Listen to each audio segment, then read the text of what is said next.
নমস্কার বন্ধুরা, রিমির ঘরকন্নাতে আপনাদের অনেক অনেক স্বাগত জানাই। আশা করি আপনারা সবাই ভালো আছেন। বিগত কয়েকদিন ধরে আমি বড় ভিডিও আপনাদের সঙ্গে শেয়ার করতে পারিনি। রান্না পুজো হয়ে গেছে বাড়িতে, রান্না পুজোর ভিডিওটাই আপনাদের সঙ্গে শেয়ার করছি। তাহলে দেখে নিন, আমাদের কিন্তু নিরামিষ রান্না পূজা। এদিকে দেখুন সমস্ত কিছু কিন্তু রেডি হয়ে গেছে। সবজিগুলো দেখিয়ে দিলাম। কালো কচুর ডাঁটা, উনান এবং দেখুন ফুল, বেলপাতা, দুব্ব, উনানে ধরানোর জন্য কাঠের জ্বালানিতেই রান্না পুজো হবে। গাছের কুমড়ো হয়েছিল, কুমড়োটা কিন্তু আজকে রান্না হবে। দেখুন জিরে, মরিচ, ধনে এবং শুকনো লঙ্কা ভেজে কিন্তু গুঁড়ো করে নেব। এদিকে আলু ভাজা কাটা হয়ে গেছে, আর হবে কুমড়ো আলু ছোলা দিয়ে ঘন্ট, বেগুন ভাজা, চিচিঙ্গে ভাজা, আরও বিভিন্ন রকমের ভাজা কিন্তু হবে। পটল ভাজা, ওল ভাজা, কালো কচুর ডাঁটা ভাজা, এগুলো কিন্তু পুজোর ওখানে দিদিভাই রান্না করবে, আর আমি করব বাড়ির সকলের রান্না। এইভাবেই রান্না পুজোটা মিলেমিশে আমাদের বাড়িতে হয়। চাল গুঁড়ো করা হয়ে গেছে, নারকেল কোরানো হয়ে গেছে, নারকেল পিঠে হবে, ভাপা পিঠে, আর ওদিকে হবে পুজোর ওখানে তেলের পিঠে। যেহেতু সমস্ত নিরামিষ পদ আজকে রান্না পুজো, তাই খুব মন দিয়ে খুব নিষ্ঠা ভরে পুজোটা কিন্তু করতে হয়। দেখুন বরবটি, কালো কচুর ডাঁটা, ওল, এগুলো কিন্তু সমস্তটাই পুজোর সামগ্রী।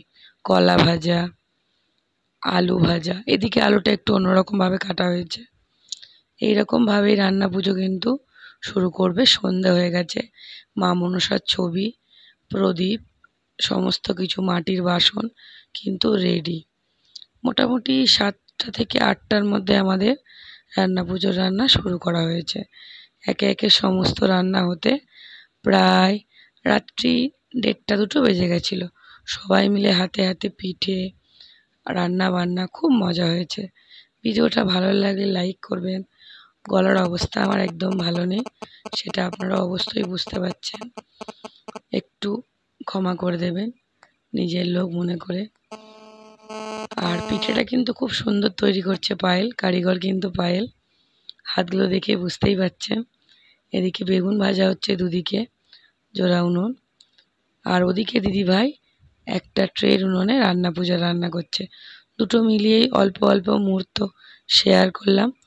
ভিডিওটা ভালো লাগলে শেয়ার করবেন, লাইক করবেন, আর অবশ্যই পাশে থাকবেন। এই রকম ভিডিও আমি আপনাদের সঙ্গে শেয়ার করতে থাকব। কুমড়ো কিন্তু হতে হতে নারকেল পিঠে ভাপানোর জন্য খড় একটা কড়াইয়ের মধ্যে জল দিয়ে, খড়টা কিন্তু অবশ্যই ভালো করে ধুয়ে নিতে হয়েছে, রেডি করা হয়ে গেছে।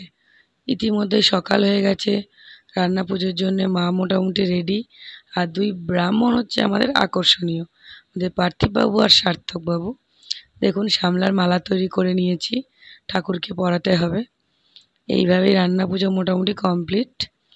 এইবার পুজো হয়েই সব রকম ভাজা পিঠে সব কিছু দিয়েই সবাই পান্তা খেতে আরম্ভ করবে।